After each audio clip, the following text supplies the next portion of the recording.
নমস্কার, জয় to animal, জয় হোমিওপ্যাথি।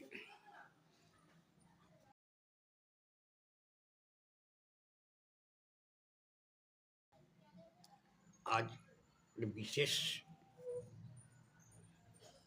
স্ত্রী রোগ নিয়ে আলোচনার জন্য আমার এই ভিডিও করা। এর আগে এর সম্বন্ধে হয়তো অনেকে অনেক রকম ভিডিও দিয়েছেন, আপনারা শুনেছেন এবং সেখান থেকে কিছু জ্ঞান লাভও করেছেন আশা রাখি। আমি যে বিষয়টি নিয়ে আপনাদের সামনে দু চার কথা বলার জন্য এসেছি সেটি হলো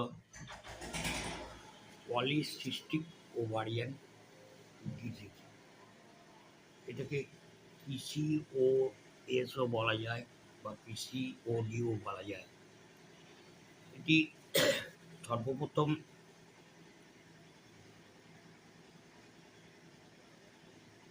চিহ্নিত করে 1935 সালে ডক্টর লিভিন এফ স্টেনেন এবং ডক্টর মিচেল লেভেনথাল এইটি বর্ণনা করেছিলেন এবং সেটি তখন তারা স্টেন এবং লেভেনথিয়াল সিনড্রোম নামে অভিহিত করেছিলেন। পরবর্তীকালে এটাকে পিসিওএস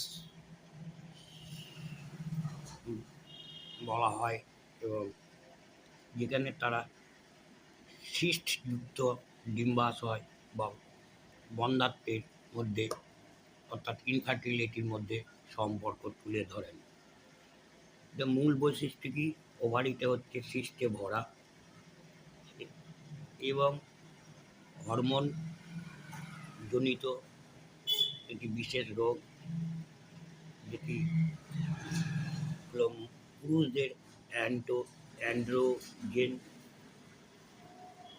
নামক একটি হরমোন, যা মহিলাদের এর মধ্যে অতিরিক্ত মাত্রায় দেখা যেতে পারে। তাহলে এই যে অ্যান্ড্রোজেন হরমোন, এটি পুরুষের মধ্যে দেখা যায়। পুরুষ হরমোন যে সমস্ত মহিলাদের মধ্যে দেখা যায়, সেটিও একটি পিসিওএসের একটি কারণ।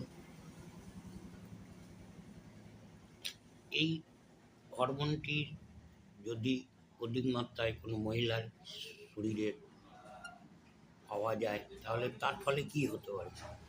অতিরিক্ত মুখে ও সারা শরীরে লোমে ভর্তি হতে পারে, পুরুষের মতন লোম দেখা যায়।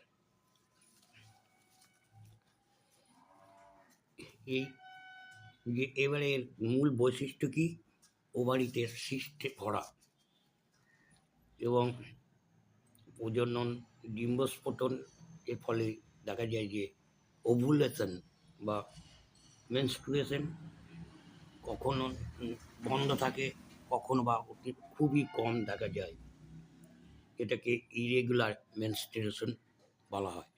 পরবর্তীকালে এটা ইনফার্টিলিটির একটা কারণ হতে পারে, অর্থাৎ বন্ধ্যত্ব কারণ। শারীরিক লক্ষণগুলো আমরা কী কী দেখতে পাই? যে সমস্ত রোগীদের এই রোগে আক্রান্ত হয়েছেন, তাদের মধ্যে বেশিরভাগ দেখা যায় যে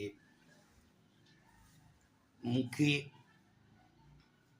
বা শরীরে অতিরিক্ত চুল বা লোম।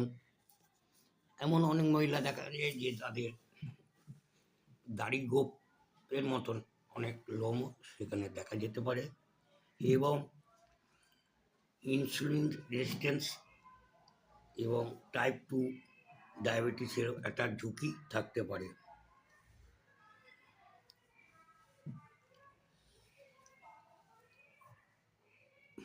এর কারণ সম্বন্ধে যতটুকু বলা হলো। এবারে চিকিৎসা আছে। চিকিৎসা কি না, সর্বপ্রথম এর চিকিৎসা হলো জীবনযাত্রার পরিবর্তন, বিশেষ করে নিজের ওজনকে নিয়ন্ত্রণে রাখতে হবে এবং কিছু শারীরিক ব্যায়ামেরও প্রয়োজন।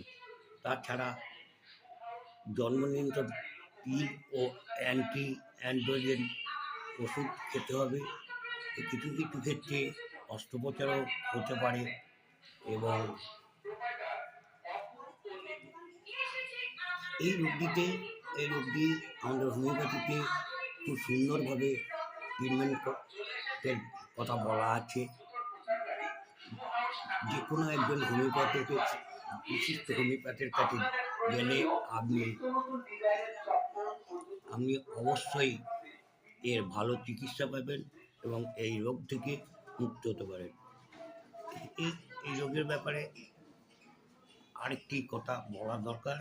এটির আরেকটি কারণ হচ্ছে যে জেনেটিক প্রবলেম হতে পারে। অ্যাকচুয়ালের কারণটা অনিশ্চিত, ঠিক মতন হয়নি এবং জেনেটিক ও এনভায়রনমেন্টের জন্য এই রোগ আমাদের মহিলাদের মধ্যে দেখা দেয়। নমস্কার, ভালো থাকবেন। আবার নতুন একটি বিষয় নিয়ে আপনাদের সাথে আবার দেখা হবে। ততক্ষণ বিদায় নিচ্ছি। জয় টু হ্যানিম্যান, জয় হোমিওপ্যাথি। হ্যানিম্যানের চরণে শতকোটি প্রণাম জানিয়ে তার নিকট আমার প্রার্থনা আপনারা সকলে সুস্থ থাকুন এবং ভালো থাকুন এবং আনন্দে দিন কাটান। এই বলে আমি আমার আজকের আলোচনা এখানেই শেষ করলাম। নমস্কার।